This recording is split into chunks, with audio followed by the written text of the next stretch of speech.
আর কিছু বলতে বলো না, আমার খুব কষ্ট হচ্ছে।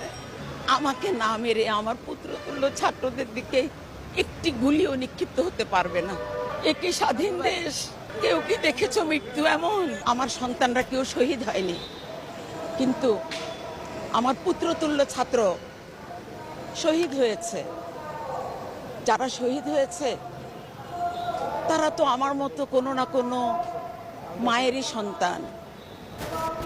আমার মনে হয়েছে যে আমিও যেন সন্তানহারা একজন মা।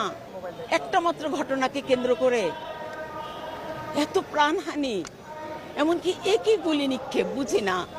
যেই গুলি বাবার কোলে 4 বছরের বাচ্চা তাকে গিয়ে বিদ্ধ করেছে, যেই গুলি জানালা আটকাতে যাওয়া 6 বছরের শিশুটিকে বিদ্ধ করেছে।